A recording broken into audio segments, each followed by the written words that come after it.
Text is history. Welcome to the future. Apple's future. Kinda neat. The digital age was not born peacefully. It emerged from a bitter rivalry between two of the most influential minds the world has ever known. Bill Gates, the young computer prodigy. We have an operating system. And Steve Jobs, the charismatic innovator. Today, for the first time ever, I'd like Macintosh to speak for itself. Two brilliant thinkers. Tell you what, I'll let you invest your $1 million in our company. Willing to do whatever it takes. How's 50 grand sound? Sounds amazing. To go down in history. We had a deal that you agreed to.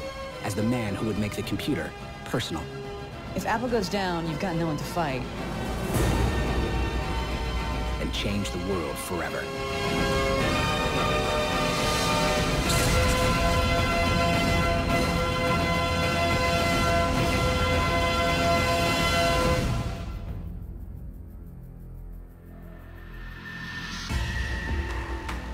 A teenager and his friend are on a mission to hack into their local computer center and help themselves to some free computer time. The hacker's name is Bill Gates. Bill Gates was a guy who came from a well-to-do family in Seattle, had a great education, was a smart guy, was by all accounts a very driven and competitive guy. That was his nature. Bill wanted to win. Even as a teenager, Gates possesses a rare knowledge. He knows how to operate a mainframe computer.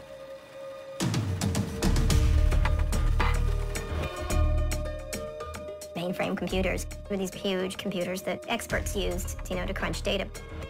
They were used by corporations, and, the gods of tech had to run these things.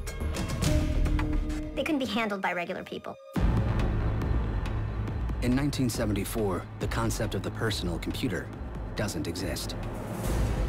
Until a company in New Mexico introduces the first computer small enough to be used by the general public. It's called the Altair 8800. It was a proof of concept toy, in a way. I mean, it was a sophisticated toy. It was a direction, but it didn't do a whole lot. It didn't have a terminal, didn't have a keyboard, didn't have any of the things that we typically associate with a computer right now. Most importantly, there's no easy way to operate it.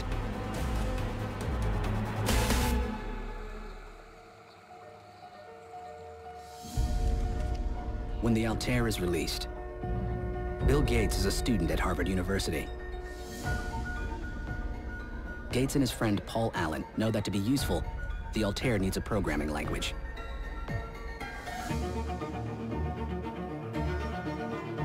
And they decide to give it one. Bill Gates and Paul Allen sensed that something was in the air. They didn't want to spend the next 2 or 3 years watching the parade go by.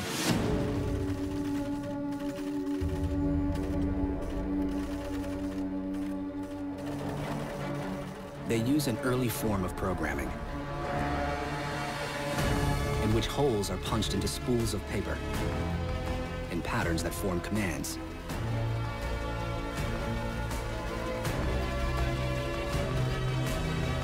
To prove that their program works, they'll have to take it directly to the makers of the Altair. You go. You look older, they'll take you seriously. Okay.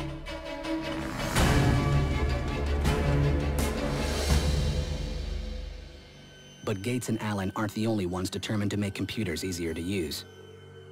3,000 miles away, the future of the personal computer is being imagined in a completely different way.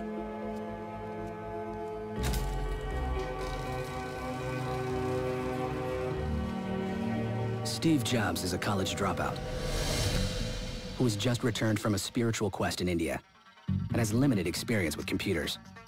He was part of the hippie crowd, the whole drugs and all kinds of alternative lifestyles. He was not trained in computing. One of Jobs' friends is Steve Wozniak, an electronics and computer hobbyist, who's come up with a radical idea. Hey, what you working on? I got something new. Check this out. Wozniak has built a computer with a microprocessor, like the Altair. But he's added two other key components: a keyboard and a monitor. Instead of having to punch code into paper, programming can now be written directly using the same keys found on a typewriter. It was a eureka moment. I could type commands on the computer and they came up on my TV screen. These things I call eureka moments are surprises that even you didn't realize how important they were going to be for how things work. Jobs is immediately intrigued. But unlike Wozniak, Jobs is less interested in how computers work and more interested in how he can sell them. Steve was the total businessman. He wanted the company. I just wanted to build cool products. And that was pretty much our relationship. We needed each other so badly.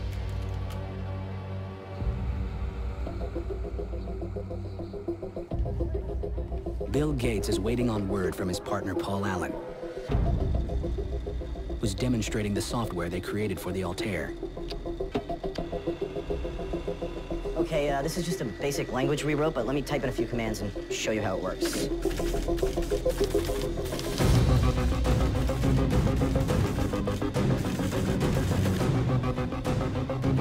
You don't know which ideas are going to have the greatest potential until you've actually put them in practice. Sometimes someone comes up with an idea and you say, wow, this could really revolutionize the world.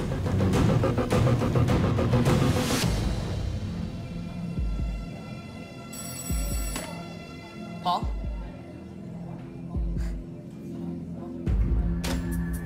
Gates and Allen have just sold the first software program for a personal computer. It's enough to inspire Bill Gates to take the biggest risk of his life. At the age of 19, he drops out of Harvard, and along with Paul Allen, starts a small computer company in an Albuquerque strip mall.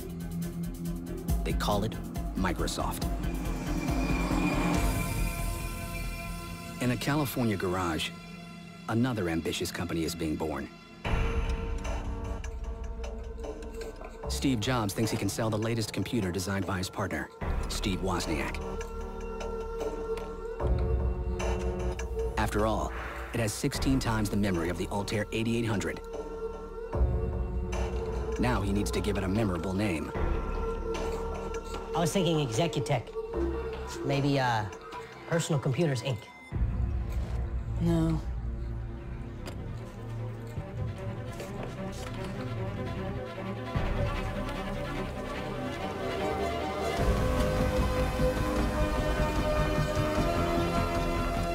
It was a brilliant name because it made people laugh. It was sort of a disjuncture a bit. Apple and computer. Those two words didn't go together, but it made you feel it was friendly. It took the edge off the word computer. But a clever name won't make it any easier to sell their creation.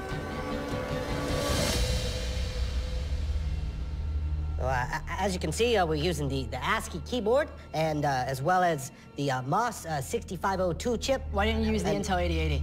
It's more compatible. You can see the design here. If you want to know like. more, you can buy one. I think we've shared enough. Even with the revolutionary addition of a keyboard and monitor, the Apple I is a flop. Jobs only sells 200 units to computer hobbyists. But Jobs and Wozniak are not ready to quit. We knew we were going to be successful. We never once thought we would fail. We knew that we were going to shock the world and that we were going to be so far ahead of everybody else's attempts to build low-cost computers that we were going to own the world. While Steve Wozniak works to make their processors faster, Steve Jobs knows he needs to make the computer itself more appealing. Not only to computer enthusiasts, but to everyone. He begins to imagine a fully contained machine, incorporating all the needed components into a revolutionary, easy-to-use design. They call it the Apple II. It was just a thing of beauty. Steve Jobs brought a whole different design and spiritual dimension to computing. He looked at the zen of computing, and he was able to bring a sense of beauty to computing.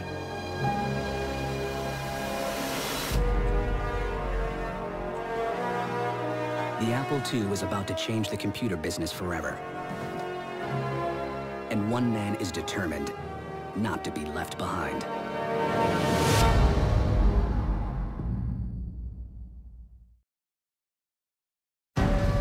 "22-year-old Steve Jobs believes a personal computer will one day be in every home. And now, he's one step closer to making that dream a reality.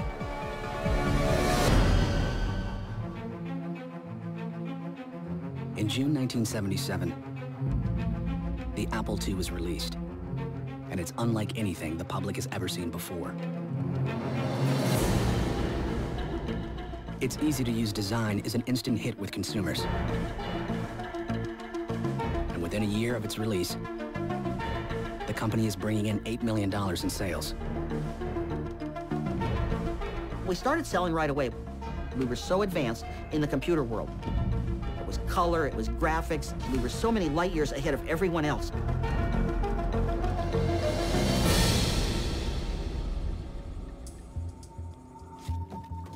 Apple has its first hit.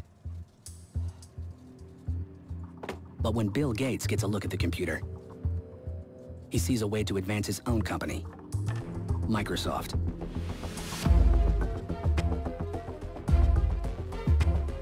The Apple II may be perfect for everyday consumers,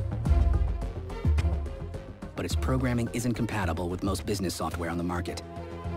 Gates knows if he can give it the ability to run business programs, he can cash in on Apple's success. Gates and his engineers spend months developing the soft card, a circuit board that plugs right into the Apple II, allowing it to run business software. But in order for Microsoft to benefit from its design, two of the greatest minds in the computer industry will have to meet face to face.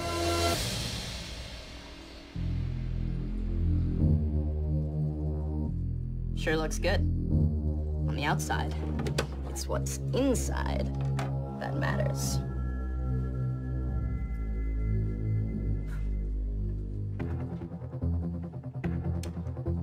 You know how to write code? I hire people for that. Steve Jobs and Bill Gates were like a binary star system. Starting in the 1970s, they orbit around each other. They each have a grand gravitational pull.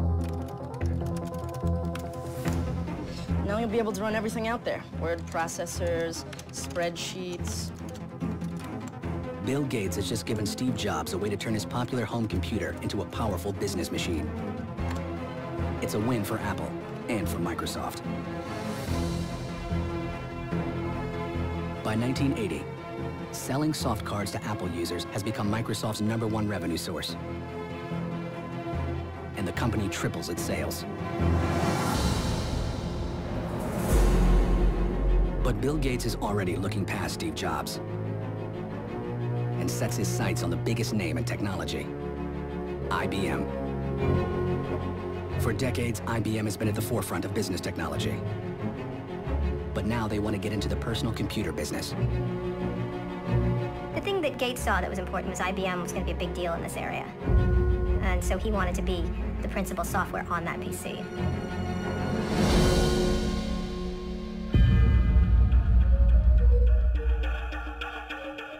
What we're really looking for is an operating system.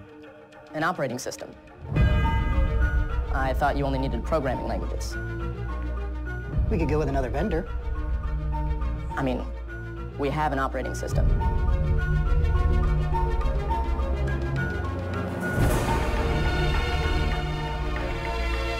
Gates makes a deal with IBM. Even though Microsoft hasn't actually built an operating system yet.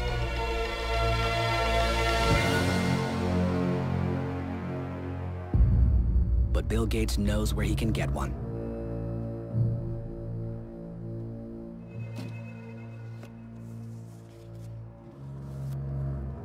How's 50 grand sound? It sounds amazing. Who'd you say it was for? Confidential. Gates purchases an already finished operating system from a small software company and renames it Microsoft DOS. Basically, they said, we're gonna pay you $50,000 and we can do with this anything that we want with it. And the company was glad to sell it to them. Armed with an operating system, Bill Gates now has the upper hand.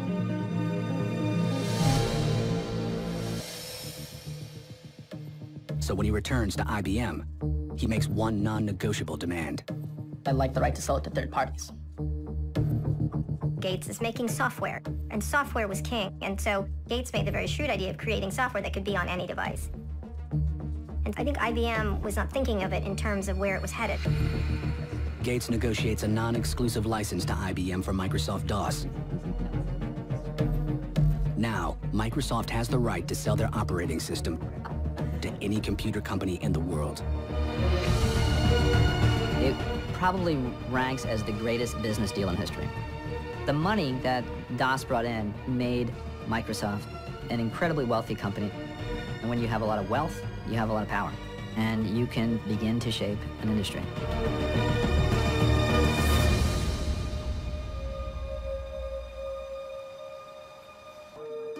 Steve Jobs has been watching from afar as Bill Gates dominates the computer business. Apple's response to the IBM PC was, derision. They thought it was a big, clunky, inelegant box, but they were also smart, and they knew anything that IBM stepped into, it was gonna own a chunk of that market. Jobs knows if he's going to keep Apple competitive, he needs a big idea. This guy, Jeff Raskin, suggested we go to Xerox PARC Center. He said they have some things you should see. They're under wraps, they're kind of secretive.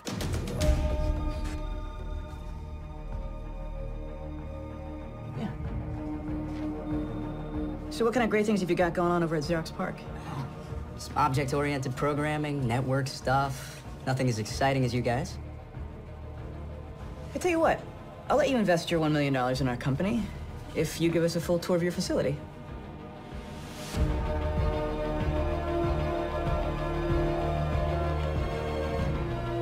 We can make that happen. Steve Jobs has no idea that what he's about to see will transform his life, his company, and the world.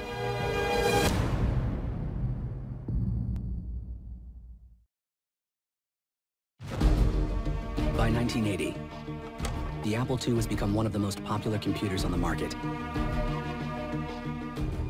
with sales reaching $117 million. But for Steve Jobs, it's not enough. And what he's about to see at Xerox PARC will change everything.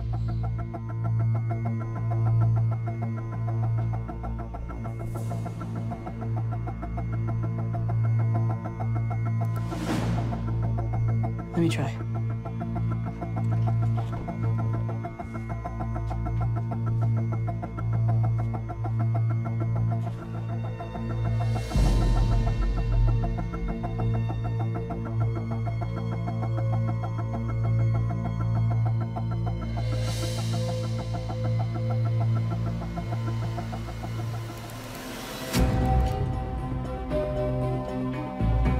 We saw screens with windows that came up. A window looked like one program running, and another window with another program. And we didn't understand everything they had and the importance of it, but the visual appearance was so drastic.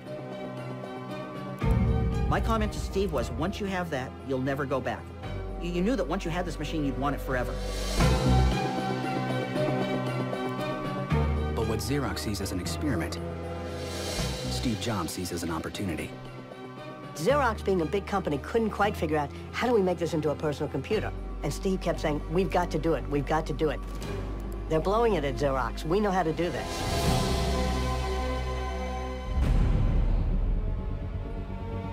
Jobs takes the idea of a graphical user interface from Xerox and creates a team to incorporate it into a new computer called the Macintosh. Andy, you're on the Mac team now. Burrell, you're also on the Mac team. And Mike, you're coming as well. Design meeting tomorrow morning, 8 a.m. Jobs makes one non-negotiable demand. Everyone on the team must be as passionate as he is. Steve Jobs, he had a certain vision. He was not particularly pleasant to deal with a good chunk of the time. All of this sucks, okay? There are amazing stories about the pressure cooker that the Macintosh team was under, but he was also the most charismatic guy who ever walked the planet, according to anyone who ever met him or worked with him.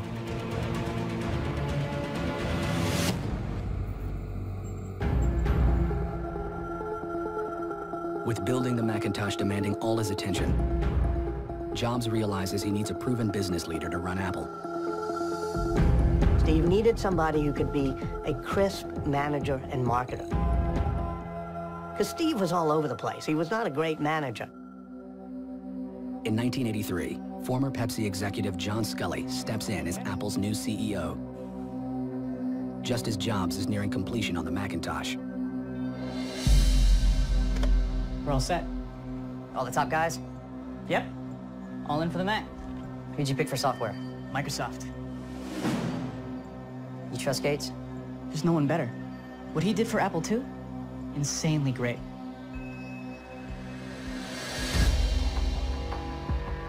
Once again, Steve Jobs invites Bill Gates to participate in his latest innovation. Text is history. Welcome to the future. Apple's future. Steve wants to show off this notion that they're going to do this user interface. It's really cool and graphical.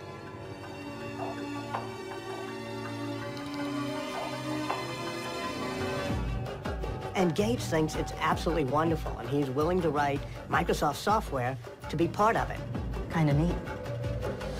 But Gates senses an even bigger opportunity for Microsoft. I think when Bill Gates saw the graphical user interface, I can't imagine he did anything but think, like, I gotta run back and tell my guys about this, because this is the way you're gonna interact with computers in the future. What's wrong with ours? It's brain dead. His can slide windows around. He can have two open at once. Why don't we just drum up a lookalike? We need to beat him to the punch. This has to happen now. Bill Gates decides to go after Apple directly. He instructs his team to start work on a graphical user interface that they call Interface Manager. In America, because anyone can use it. A child can use it. But by the fall of 1983, a different name would finally stick. Windows.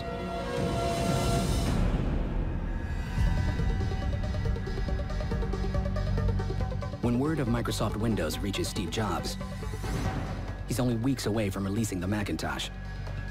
The idea he's devoted the last 3 years of his life to.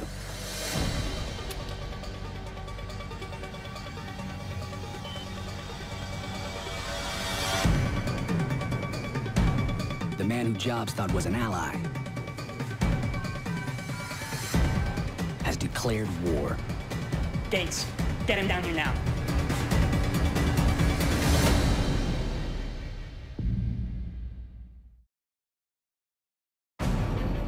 Steve Jobs and Bill Gates are both staking their futures on the same revolutionary approach to software for the personal computer. But in the effort to get to market with it first, the one-time partners are now at war. Gates, get him down here now.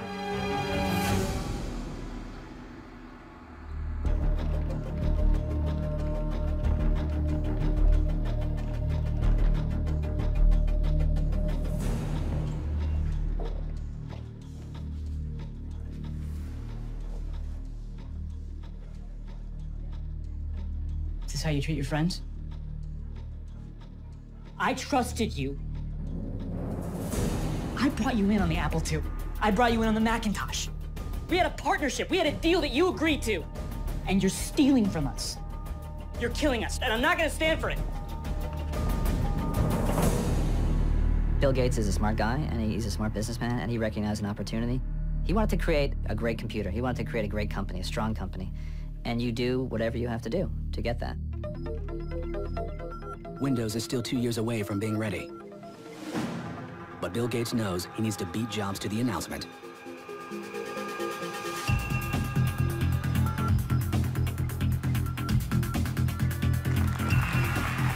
I'm here to show a few highlights for our upcoming product. It sports a user-friendly graphical interface. Timing is such a factor in these things. So it's like, okay, let's let's start. Something from nothing. That's the spirit of Silicon Valley.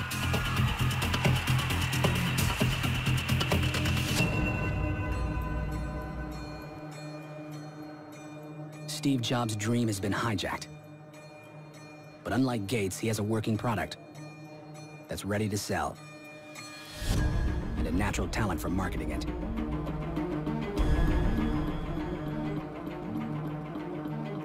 Many of us have been working on Macintosh for over 2 years now.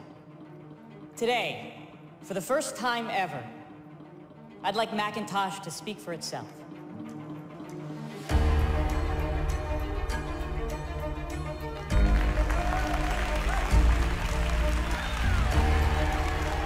Hello, I am Macintosh. It sure is great to get out of that bag. The Mac was the ultimate fusion of beauty with technology. The world's first truly beautiful machine. It looks like it's smiling at you. It looks friendly. That made Steve Jobs' heart sing.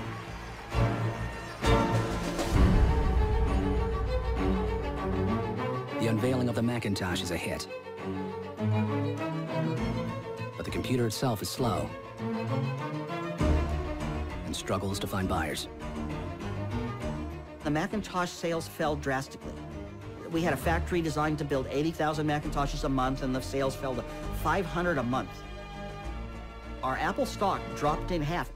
This is scary stuff for a company.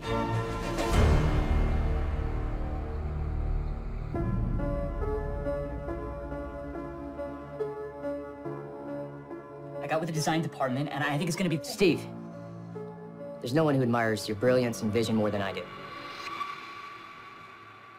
John, what are you saying? The board's decided that it's best if you step down.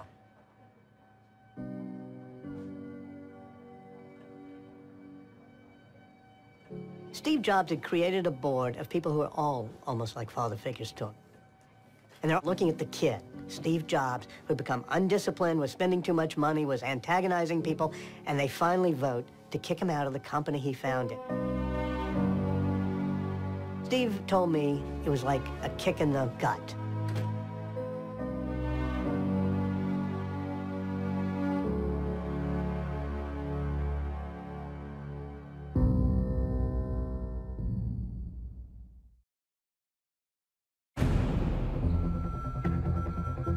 In 1985, the Macintosh fails to light the world on fire. And Steve Jobs, the founder of Apple Computers, is out of his own company.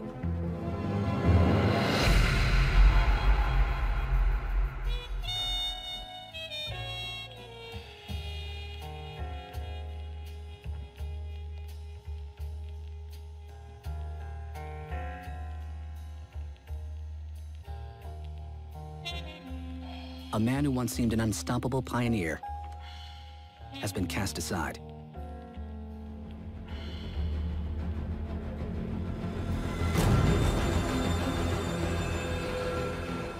While his rival Bill Gates is building Microsoft into an empire.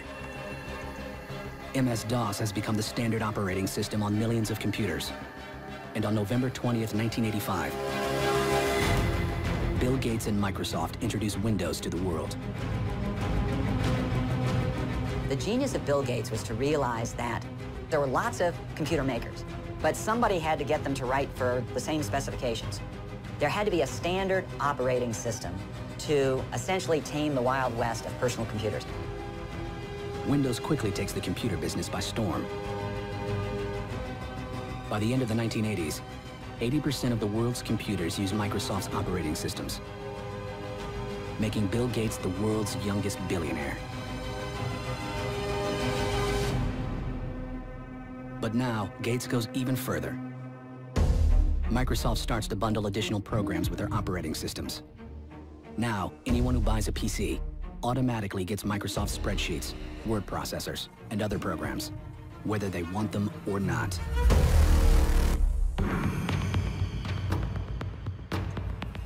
Bill Gates is a genius at assembling all the parts that were needed to create the modern computer software industry. But he did it in a way that got his rivals to call him a monopolist. a bully.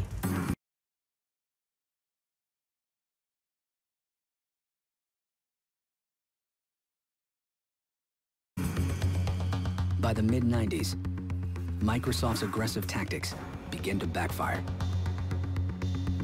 Competitors accuse the software giant of monopolizing the industry. The bundling of the software led to the Department of Justice investigating a lot of claims that Microsoft's business practices were unfair. They were, in fact, suppressing innovation in a marketplace. It squelches third-party software application development. As Bill Gates' legal troubles mount, his competitor, Apple, is doing no better. Apple without Steve Jobs is not innovating. They're kind of milking the old product line. They don't even have a good new operating system. With Windows dominating the industry, Apple's share of the home computer market falls to 4%. And in 1996, the company loses $1 billion. Apple was struggling. Apple went through a series of CEOs that were treading water. You had, Scully, you had Gil Amelio, you had Spindler. Apple was within a month or two of going bankrupt.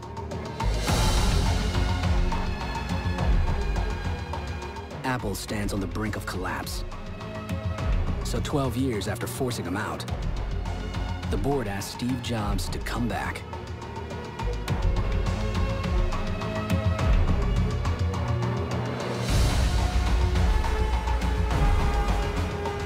But before he can begin making Apple innovative again, Jobs knows he's going to need an infusion of cash, and fast. To get it, he'll have to turn to an unlikely source. Hi, Bill.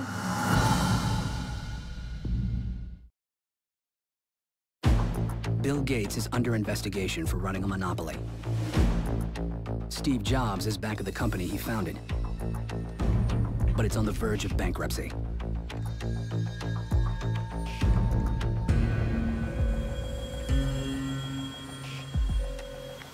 Hi, Bill. Steve? I hear you're making friends with the Justice Department? And you're back on board a sinking ship. If Apple goes down, you've got no one to fight. But if you keep us in the game, you can go on winning. Think about it. It didn't behoove Gates for Apple to go away at that stage of the game. If you have no competitor, then people say, you own all the market, and that's not a good thing. It's better to have a crippled competitor than no competitor at all.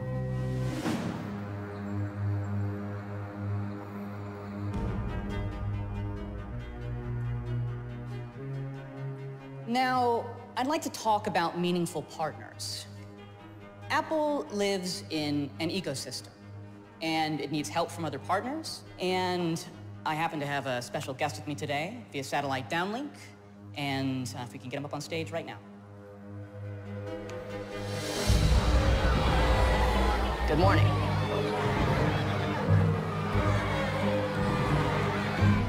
This was a remarkable moment when Steve Jobs brought Bill Gates up on the screen. The cult of Macintosh jeered and booed him. He was reviled as a monopolist, as a bully. They hated Windows, they hated PCs, and they hated Bill Gates.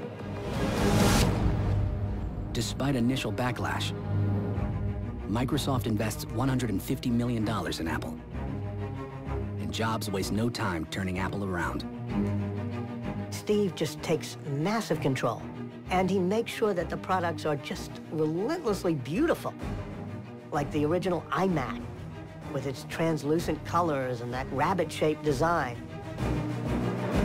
7 minutes to load a song.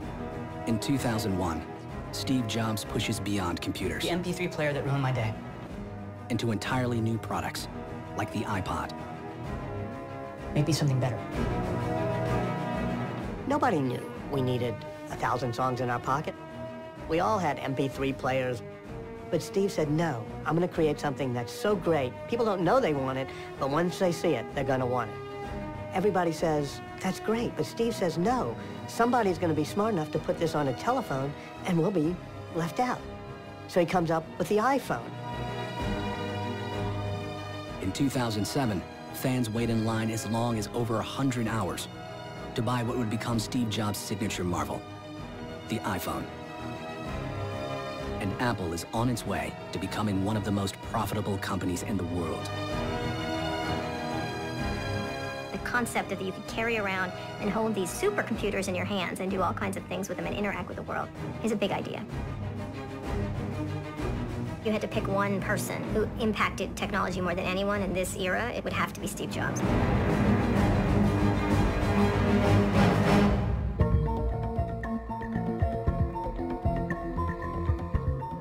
While Steve Jobs' reputation soars, Bill Gates has an image problem.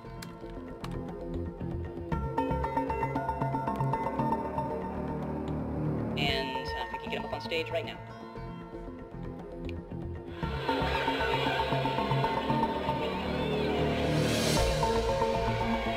He wanted to be beloved, and he wanted his name to go down in history in the pantheon of great men. In an effort to redeem his legacy, Bill Gates, one of the wealthiest men in the world, turns to philanthropy. He was motivated to become a philanthropist, not only to make the world a better place, but to rehabilitate his image. The Bill and Melinda Gates Foundation becomes the largest private foundation in the world. Gates now is very compassionate and very wise, and has come around to the thinking that we all are on the same team. He's going to leave the world a better place.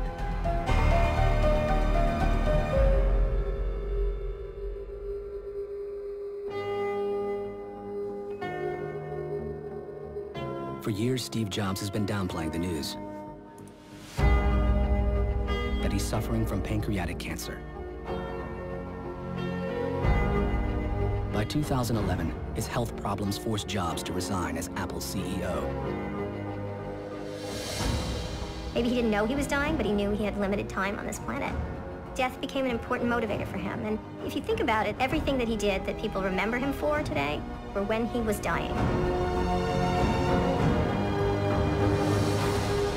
His death is mourned the world over by legions of fans as devoted to the man as they are to his machines. In the year following his death, Apple would become the most valuable company on Earth.